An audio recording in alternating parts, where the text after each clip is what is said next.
I don't have time to draw. Do you hear yourself thinking that every now and then? I certainly do, but let me tell you, you are wrong. You do have time to draw. You just need to rethink time.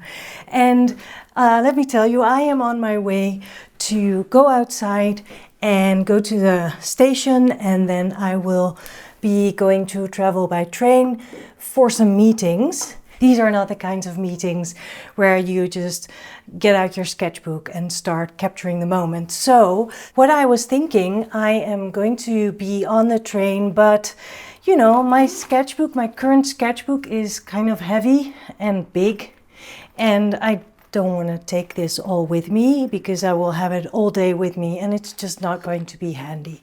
So I'm not taking my sketchbook with me, which is rare. But of course I have this one. I have a tiny sketchbook.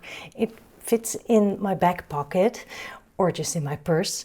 And this is going to help me to still make use of the time that I have around everything on my busy day today, to do a little bit of sketching anyway. I like compact, I like lightweight, and this is just perfect. Okay, I need to get ready and go.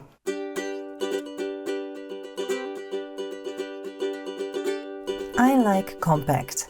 I have this foldable bike that gives me the freedom of easily going to the station, and once I'm there I can bike around the city without having to rely on buses and trams there. I will have a train commute of about 30 minutes, so there's a beautiful pocket of time for sketching on the train. I found a seat with my bicycle folded up and I'm on my way. I already did a few drawings, quick continuous lines on the platform while waiting for the train. And this is from before.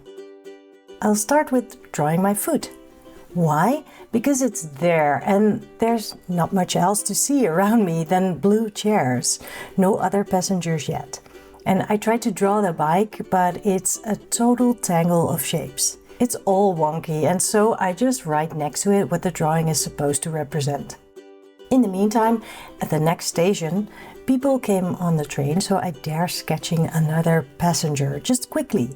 This short commute means there's no time for perfection. And who knows, this lady might leave the train at the very next stop. I used to do this every day back when I commuted for a boring office job. I had about 10 minutes to draw from the subway stop I got on and the stop I had to get off. I would carry a tiny sketchbook like this one that fit in the palm of my hand. I take it from my purse and draw people's feet, studying their shoes and the position of their feet. I would draw their hands, and if they were immersed reading a book or looking at their phone, which didn't happen as often as it does now, because the only smartphones were Blackberries back then I would be brave enough to draw their faces. I couldn't go into detail too much because my time was counting down with each subway stop. That helped me learn to work quickly and get their essence down. Often when it was busy on the train, I couldn't see a person's full body, so I would just draw parts. That was also beneficial because I didn't need to worry whether I got the proportions right. But even without knowing, I was learning about proportions. I would see how feet compare to the length of the legs, for example. I noticed how knees bend, trying to figure out how to draw people sitting cross-legged. When I was lucky enough to commute outside of peak hours and got the chance to see someone's full body, standing or sitting on a subway bench, I felt like I had some tricks up my sleeve to try and get it right.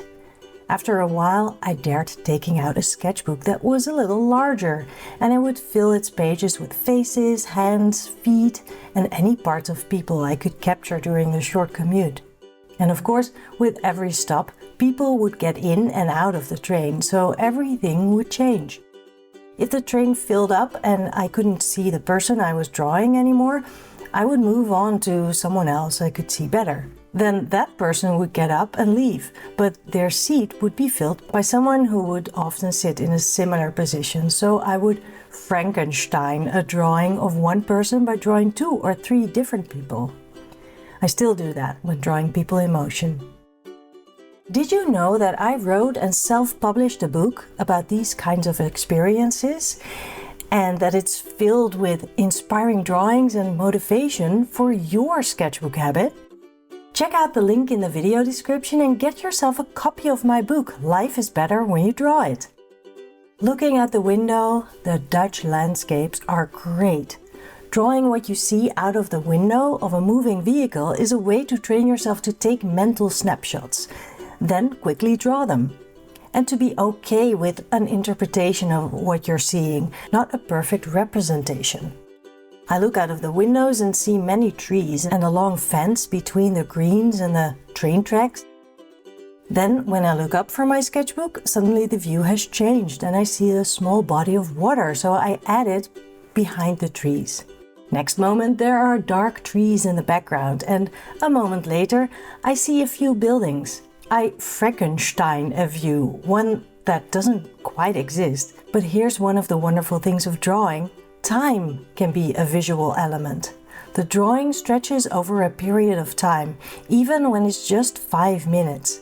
And on one page, at one glance, you can see a longer period of time, like a day, an afternoon, or like here, a few minutes.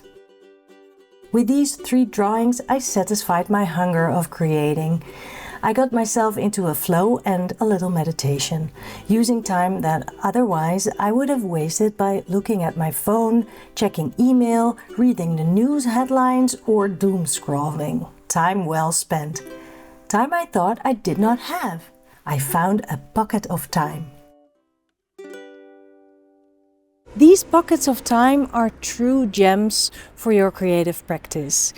And so, for your assignment for this week, I want you to find your pockets of time. Despite a busy life or life even getting in the way, even on a busy day, you can find these pockets. And your inner critic might tell you that you need at least half an hour or an hour to draw all your art supplies and the space to draw.